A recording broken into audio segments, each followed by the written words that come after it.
This plant is called devil's horsewhip here in Jamaica. In many cultures, it is regarded as a plant that has outstanding medicinal value. So in today's video, we're going to be giving you a profile of it, which will include its medicinal uses across different cultures. For those of you who want to skip to a particular section of this video, there are timestamps located in the description below. So without further ado, let's get right into the video.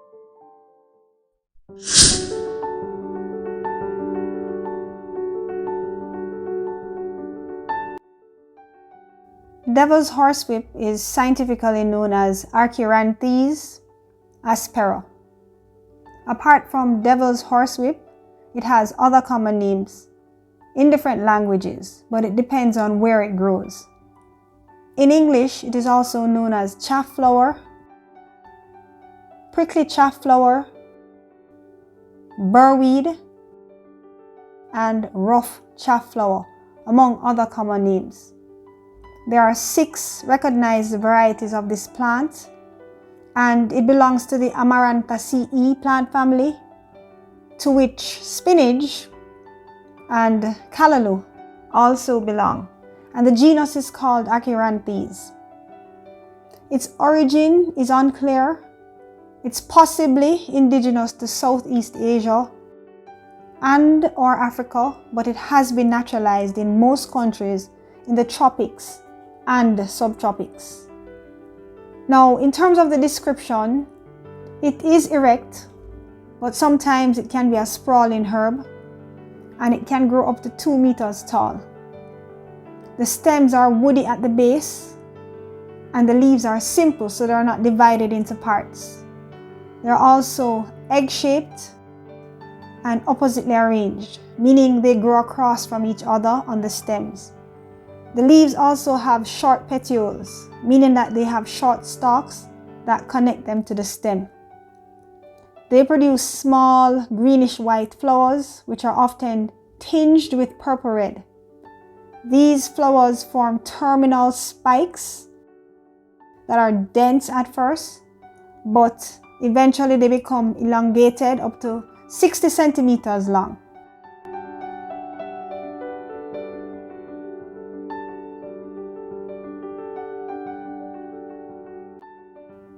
As the flowers age, they bend downwards and become pressed closely against the stem.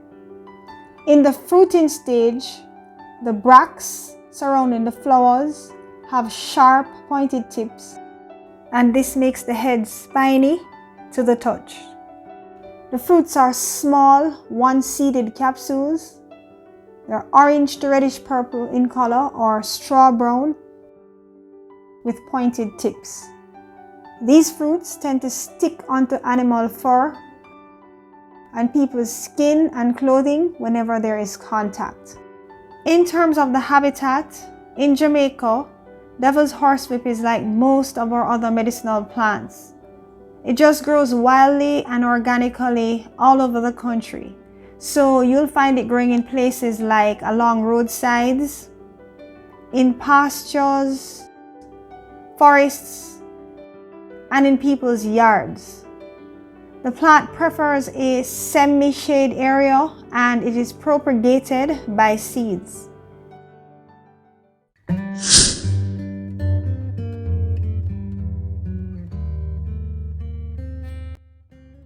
This plant has a lot of medicinal uses, and it is used differently in different cultures. So we're only going to be sharing some of its uses. But if you know of any other uses outside of what is mentioned, please feel free to leave a comment and let us know. So the whole plant has been used medicinally since time immemorial, but the roots are generally considered to be more potent. The root paste is used on the skin to treat snake bites, or it is ingested in an effort to induce vomiting. An infusion of the root is used as a mild astringent for bowel complaints. The ash of the plant is applied externally for ulcers and warts. the plant is dried, boiled, and the water drunk as a treatment for back pain. For toothaches, the root powder extract is applied onto the affected tooth. An infusion of the twig is used as a gargle for toothaches.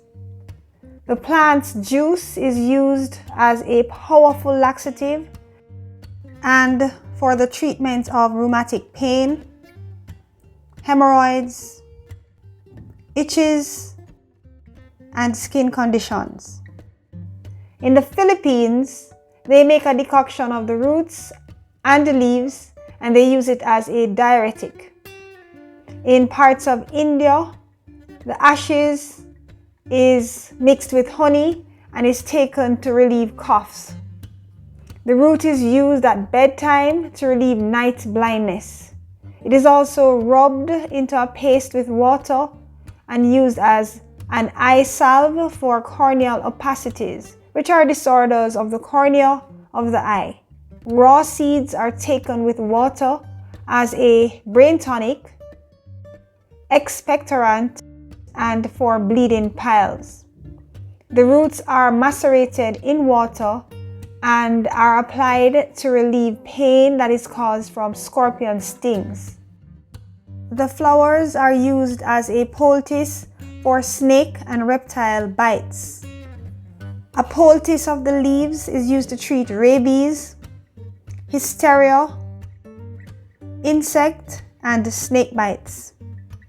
A decoction of the leaves is used to treat diarrhea and dysentery.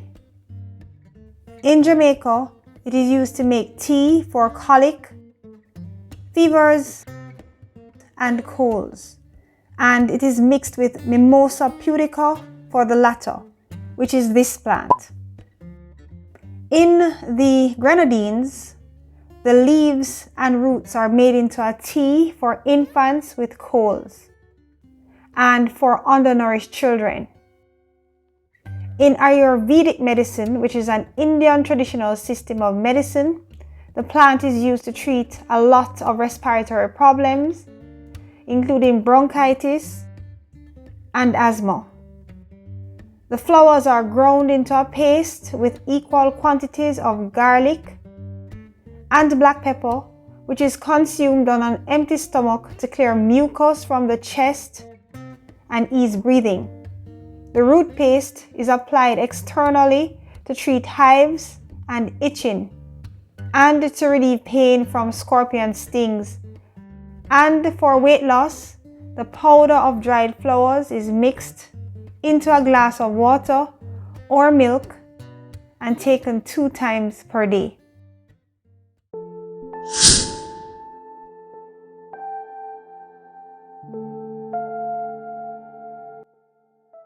The leaves of this plant are edible, and so they are cooked and eaten like spinach in some cultures.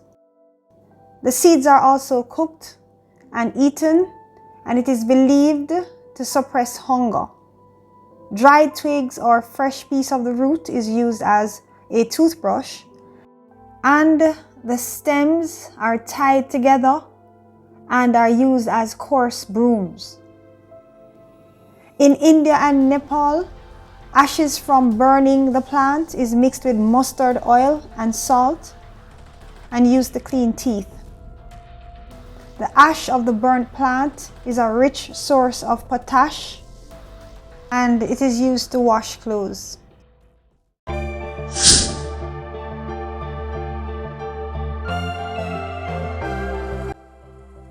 It is not recommended for pregnant women to use this plant. Children and lactating mothers can use the plant, but in a low dosage for a limited period of time.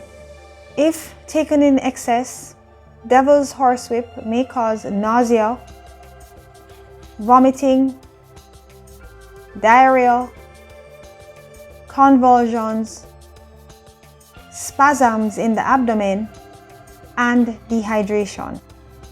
That's it for now, guys. Please remember to do your own research.